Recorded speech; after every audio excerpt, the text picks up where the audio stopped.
আমি দেখলাম বহু মানুষ বাজারে এসছেন, মায়েরাও ঝোলা নিয়ে চলে এসছেন বাজার করতে। গতকাল থেকে গাজন শুরু হয়েছে, গতকাল ঈদও ছিল। চারিদিকে একটা উৎসবের খুশির পরিবেশ, সবার মুখে হাসি।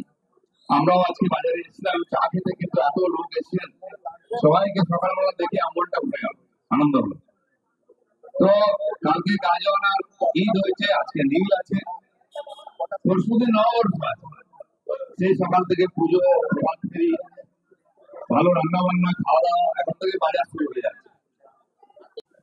বিজ্ঞানে, সাহিত্যে, টেকনোলজিতে অনেক দেশ উন্নত, কিন্তু মানবতায় ভারত এগিয়ে আছে, দুনিয়া স্বীকার করেছে। এটা আমাদের পূর্বপুরুষদের দান, তাকে বাঁচিয়ে রাখতে হবে। এই জন্য নরেন্দ্র মোদীর নাম হচ্ছে, কিন্তু সারা দেশ আজকে এই কাজ করছে। তিনি প্রথমবার বলেন যে 130 কোটি লোকের জন্য আমি কাজ করছি, গরিবের জন্য কাজ করছি। গরিবের বাড়ি বানিয়ে দিচ্ছেন, শৌচালয়, গ্যাস, জলের ব্যবস্থা, কৃষকদের 6,000 টাকা যাতে চাষ করতে পারে। সবাইকে নিয়ে এগোতে হবে। সবকা সাথ, সবকা বিকাশ, সবকা বিশ্বাস আর সবকা প্রয়াস। 25 বছরের মধ্যে এই দেশ বিশ্বের মধ্যে সর্বশ্রেষ্ঠ দেশ হবে, আধুনিক হবে, জগৎজননী ভারত মাতা হবে। তো রাম আমাদের প্রেরণা পুরুষ। আসুন, রামনবমী এবার এরকম হবে, সারা দুনিয়া দেখবে। যেমন অযোধ্যাতে দীপাবলি হয়েছে, স্যাটেলাইট থেকে ছবি দেখা গেছে, 30 লক্ষ প্রদীপ জ্বালানো হয়েছে, গিনেস বুকে নাম উঠেছে। তো এখানকার মানুষ ও ধর্মপ্রাণ, ভগবান রাম আমাদের মনের মধ্যে আছেন, হৃদয় আছেন, জায়গায় জায়গায় হনুমানের মন্দির। তাই আসুন, এবারে রামনবমীর যে মিছিল হবে, শোভাযাত্রা হবে, ঐতিহাসিক হওয়া উচিত। প্রত্যেককে যোগ দিন, এটা আমাদের ধার্মিক অধিকার আছে, সাংস্কৃতিক অধিকার আছে। ইলেকশন আসবে যাবে, এই দেশ আছে, দেশ থাকবে, হিন্দু সমাজ থাকবে, আমাদের উৎসব থাকবে, রামনবমী, জন্মাষ্টমী হবে। তো সেই জন্য আগামী উৎসব যাতে আমরা শান্তিপূর্ণ হবে, আনন্দের সঙ্গে করতে পারি, তার জন্য সবাইকে আমি আপিল করছি। প্রশাসনকে বলতে চাইছি, বিনা কারণে দিদিমণির মতো ঝামেলা করবেন না। আজকে হিন্দু সমাজ থেকে গেছে, রাম মন্দির হয়ে গেছে, 4টে পুলিশ পাঠিয়ে চমকাবেন না, বা 2-4টা দাঙ্গাবাজকে পাঠাবেন না। হিন্দু সমাজ কিন্তু জবাব দেবে। কারণ রাম মন্দির যখন প্রতিষ্ঠা করেছে, দুনিয়া মেনে নিয়েছে। দুবাই মুসলিম কান্ট্রি, কোন ধর্মের এখানে উপাসনা করা প্রবেশ নিষেধ, কিন্তু যখন ওখানকার লোকেরা 30 লক্ষ লোক আছে ভারতীয়, মোদীজি বললেন আমরা মন্দির চাই, আপনি বলুন। তিনি শেখকে বললেন যে শেখ, একটা জমি চাই, আমাদের আরাধ্য দেবতাদের পুজো চাই, আমাদের লোকেরা রোজ মন্দিরে যান, তারা পুজো করতে পারছেন না। শেখ বললেন ওকে, আপনি বলেছেন মন্দির, তো কত জায়গা লাগবে? কি বলে, যত ইচ্ছা জায়গা নিবেন, লিজ নয়, যত বছর সূর্য চন্দ্র থাকবে ততদিন সেই মন্দির, সেই জায়গা আপনাদের থাকবে। আজ বিশ্বব্যাপী ভারতের যে সম্মান, মোদীর সম্মান, এই দেশের জনতার জন্য সম্ভব হয়েছে। তাই মোদী যেটা আশা বেড়ে 282 দিলেন, 303 দিলেন, বলে একটু বাড়িয়ে দিন, 370 দিন। 370 ধারা হাঁটিয়েছেন, 370 চেয়েছেন। আমার মনে হয় ভারতবর্ষের জনতা যা মোট 370 পার করে দেবে। আপনারাও একবার জিতিয়ে মোদীজিকে প্রধানমন্ত্রী করেছেন, লিড তো থাকবেই, লিডটা হতে হবে, সেটা যেন লক্ষ্যের উপরে হয়। সারা দেশ দেখে যে বর্তমানের লোক রাষ্ট্র শক্তির সঙ্গে আছে, মোদীর সঙ্গে আছে। আসুন সবাই মিলে নূতন ভারত গড়তে আমরা মোদীর হাত শক্ত করি। সবাইকে ধন্যবাদ।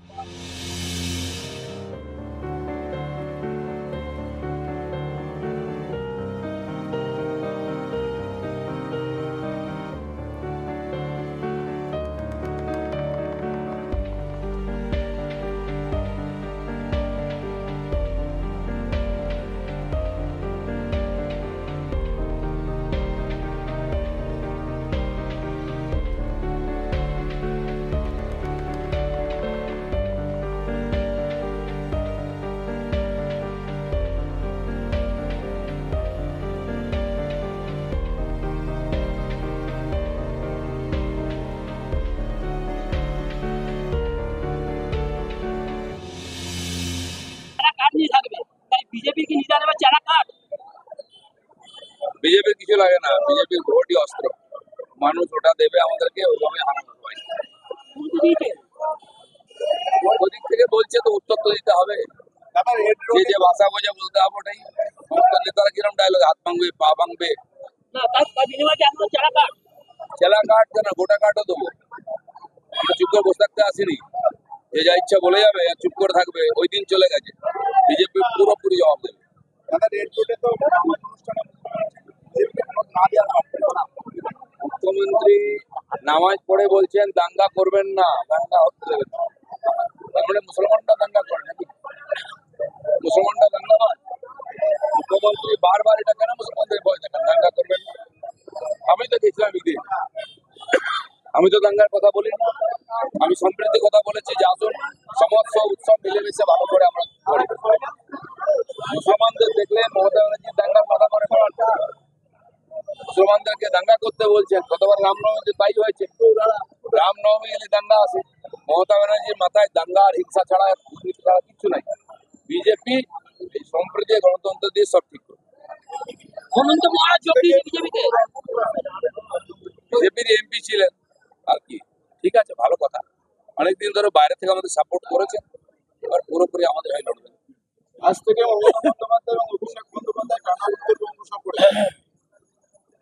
ঠিক আছে, এটা কি আপনার দুজন মিলে লাফালাফি করছেন, কি করতে পারেন দেখা যাক, জনতা ঠিক করবে। দাদা শাহজাহান তো কালকে বলেছে যে সিবিআই তদন্ত হয়েছে, ভালো হয়েছে। এটাকে তৃণমূলের পক্ষে বোঝানো হলো সিবিআই আর কি ওকে সিএমসি ওকে ফাঁসিয়েছে, ওকে দিয়ে ইউজ করেছে, টাকা তুলেছে, ভোট করিয়েছে। এবার বাঁচাবার চেষ্টা করলো 2 মাস, এবার ছেড়ে দিয়ে যা আল্লাহ হবে। ও কি করবে? ওকে ইউজ করে শেষ করে দেওয়া হলো, যারা সারা জীবন বেরোবে না। তো সিবিআই ইনকোয়ারি হলে ও কেন একা দোষী হবে? যারা যারা দোষী সব ধরা পড়ে।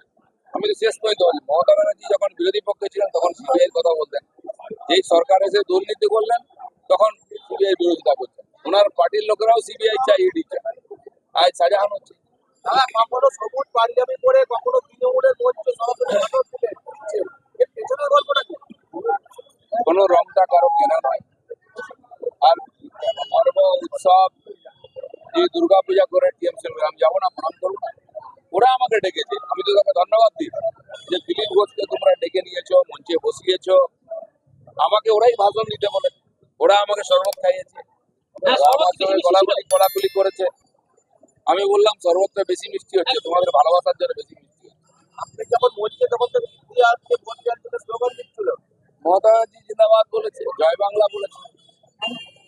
ঈদের প্রোগ্রাম, ধার্মিক প্রোগ্রাম, সৌজন্যের প্রোগ্রাম সেটা হওয়া উচিত। ওরা রাজনীতি ছাড়া তুমি বুঝে নেওয়া উচিত। কাল তো সোলাপুর খেলেন এবং এদিকে যে ভোটারের যে ভূমিকা, যেখানে দেখাচ্ছে আপনি মানে জয়ী হচ্ছেন, কতটা শক্তি মানে হলো? আমি আপনারা জিজ্ঞেস করেছিলেন যখন আসি যে আপনারা পিছিয়ে আছেন বর্ধমান সার্ভে, আমি বলছি 1 সপ্তাহ পরে সার্ভে করুন। সেটাই হয়েছে, আমরা এগোতেই থাকবো, ওরা পিছতেই থাকবে। আমি যেটা বলেছি কীর্তি আয়াত অনেক বড় কথা বলেছেন, বাংলা না জেনে, বাংলার লোককে না জেনে নমিনেশন করতে করতে উনি বুঝতে পারবেন কোথায় দাঁড়িয়ে আছে। তৃণমূলের সরব কি বেশি মিষ্টি? ভালোবাসা থাকলে তো মিষ্টি লাগেই। কালকে আমাকে ভালোবেসে ওরা খাইয়েছে, আমি চিনি খাই না কিন্তু ওদের ভালোবাসাটা খেয়েছি। নিয়মতান্ত্রিক মামলায় প্রথম এফআইআর রাজ্যে এবং 5 নামে এফআইআর বলবেন। তদন্ত হয়ে গেছে, তথ্য এসে গেছে, এফআইআর হওয়া উচিত এবং বিচার প্রক্রিয়া শুরু করা উচিত। মানুষের ধৈর্যের বাঁধ ভেঙে যাচ্ছে, মানুষ এতদিন অত্যাচার সহ্য করেছে, লুট দেখেছে, এবার প্রক্রিয়া যদি লম্বা হয় শাস্তি দেওয়ার লোকের বিশ্বাস চলে যায়। সেই জন্য নিঃসন্দেহে যে এজেন্সি আছে, আদালত, তারা বারবার বলছেনও, আমার মনে হয় ঠিক সময় সাজা পেয়ে যাবে। প্রাক্তন জিটিএ কর্তা বিনয় তামাংয়ের নামে এফআইআর। আমি দার্জিলিং এ গেছিলাম, আপনারা দেখেছেন সেই ভিডিও, আমার উপর অ্যাটাক করা, বিনয় তামাং এন্ড কোম্পানি আমার উপর অ্যাটাক করেছে, কিন্তু আমাদের এফআইআর তখন নেয়নি। ধর্মের কল বাতাসে নড়ে, টাকা ঘুরছে। এখন সবাইকে হিসাব দিতে হবে, যারা ওখানে হিংসা করেছে, মারপিট করেছে, লোককে খেপিয়েছে, সব কিছু বিচার। দাদা দুর্গাপুরে দেখলাম পাতক ভবনের স্টিক নিয়ে ঘুরছে, এখানে তৃণমূল থেকে আপনাকে শরবত খাওয়ানো, তা তৃণমূল থেকে কোথাও ভয় পেয়েছে? ভয় পাওয়া নয়, পরিবর্তন হচ্ছে। যারা আমার গাড়ি ভাঙতো, কালো পতাকা দেখাতো, তারা যদি শরবত খাওয়ায়, বুঝতেই পারছেন পরিবর্তন হচ্ছে। আর এটা হওয়া উচিত, ভালো। টর্নেডো বিধ্বস্ত গ্রামে 20,000 টাকা করে রাজ্য সরকার ক্ষতিপূরণ দিয়েছে। ওনারা যদি না বলে দিয়ে দিতেন কেউ আটকাতো না। ওনারা যখন রাজনীতি করতে গেছেন, ভোট কিনতে চাইছেন, তখন ইলেকশন কমিশন বিরোধিতা করছে, আমরাও বিরোধিতা করছি। সরকারের দায়িত্ব ক্ষতিগ্রস্তদের ক্ষতিপূরণ দেওয়া, কিন্তু মুশকিল হয় যখন ভুল করে টাকাটা টিএমসি লোকেদের অ্যাকাউন্টে চলে যায়, আর সেই সম্ভাবনা আছে বলে আমরা চিন্তা করছি। দিলীপ ঘোষের নাম শুনলে খেপে যাচ্ছে, কি বলবেন? আর কি করা যাবে? লাল মেঘ দেখলে গরুতে লাফায়, দৌড়ে দেখেছেন কিনা? এড়ে গরু লাফায় খুব, লাল মেঘ দেখছেন, আমি যা বুঝি হয়তো বুঝতেই পারবেন না। জাগান জাগান জাগান, এই সাংবাদিক বন্ধুদের চা দাও।